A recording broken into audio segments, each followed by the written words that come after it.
It is an anthem filled with meaning for Syrian-American virtuoso Malik Jandali. Among the words to his composition entitled I'm My Homeland, "Oh my homeland, when will I see you free?" Jandali played it before hundreds protesting outside the White House this summer against the regime of Bashar al-Assad and in support of the uprising. Though he says the song intends a global message, his appearance and his performance may have almost cost his parents their lives back home in Damascus. And when I performed at the White House, a few hours later, less than 4 days, the Syrian thugs and the security forces of that regime attacked my parents. Here's a regime who couldn't stand a 5-minute song. Did you expect them to go after your parents? Yes. I actually warned my parents, I'm going to be performing, watch out. Jandali's 73-year-old father and his 66-year-old mother were attacked in their Damascus home in late July, an assault documented with photos and video a short time later. Thank God they didn't kill them. They handcuffed his hands and they made him watch my mom being beaten. He had tape placed over his mouth, handcuffed, beaten. Mm-hmm. That's my dad.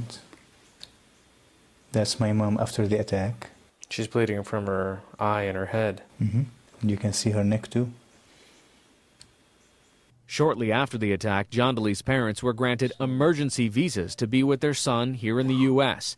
He's convinced it was not random thuggery or even regime loyalists, but an attack orchestrated by the security forces of Bashar al-Assad. Jandali contends that the attackers acted on information gathered here in the United States. He has feared for his own safety here, and perhaps with good reason. He's received threatening phone calls, and his own website was hacked in mid-December by the Syrian Electronic Army, which plastered a menacing message across the page. How do you know that your parents were targeted because of what you did in Washington? When they were beating my mom, she was screaming, "Why are you killing me? Why are you hitting me?" And they told her, "Well, we're doing this to teach you a lesson because your son is demonstrating against us."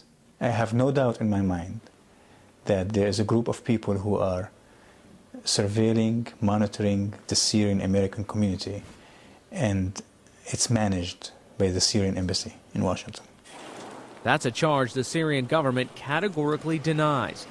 But it's not just Syrian expatriates making that allegation. In mid-October, the FBI arrested Mohammed Suwaid, a naturalized citizen from Syria and a former car salesman in Northern Virginia. Among the charges leveled in the indictment, that Suwaid was acting as an agent of the Syrian Mukhabarat, which is their national intelligence service.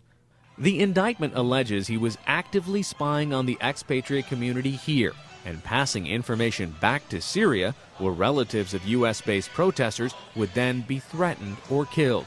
Prosecutors say he had protests videotaped for delivery to Syrian agents. Neil McBride is the U.S. Attorney for the Eastern District of Virginia, based in Alexandria. His office is prosecuting the case. If you go through the indictment, it lays out in detail act after act after act of Mr. Suwaid engaging in conduct in which he's clearly trying to conceal, hide, and misrepresent the fact that he's an operative for Syrian intelligence. He's directing other people to make recordings of dissidents and protesters and then providing that information back to the Syrian government. Hello. Hi. Part of the foundation of that case against Suwaid was built on wiretapped conversations he had in Arabic with his wife and with an FBI informant. Suwaid's defenders say the government has misunderstood the tone and content of benign conversations and mistranslated similarly harmless expressions unique to Syrian Arabic. But McBride says there are other parts of the case that link Suwaid to the Assad regime. At a time of immense civil unrest in Syria, the president takes time to meet personally with Mr. Suwaid. Mr. Suwaid has access to the Syrian ambassador here in the United States. He has access to high-level members of the Syrian intelligence agency. His trial is set for May. He is jailed without bail now.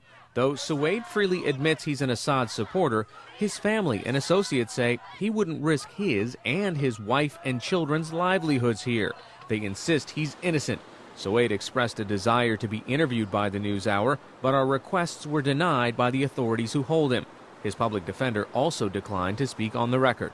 The Syrian embassy in Washington, D.C. has repeatedly refused NewsHour requests for an on-camera interview with either the ambassador or a top aide on the Suwaid matter and whether the Syrian government is running agents in the United States.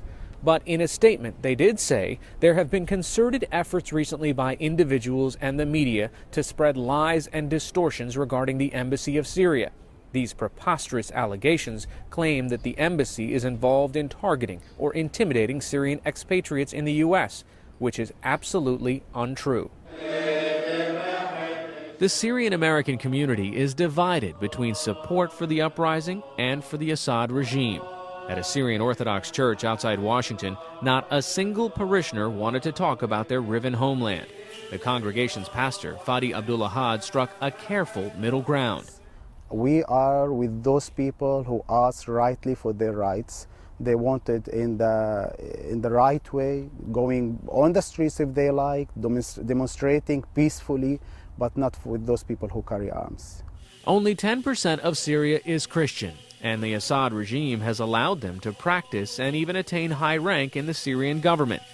Some Syrian Christians are cautious to take sides in the uprising, and that caution has been reinforced by the recent travails of Christians in Egypt as Islamists come to the fore. Pastor Abdullahad says no one is without blame in Syria, and every side is spreading its own misinformation. Everyone is engaged in propaganda campaign. The government and the opposition. Everyone, the church even is engaged in propaganda campaign. Everyone campaigns for his political point of views and how he sees what is best for the country. Abdullahad says he has heard the rumors of the Mukhabarat's presence in the United States, but that he believes the Syrian government when it says they have nothing to do with it.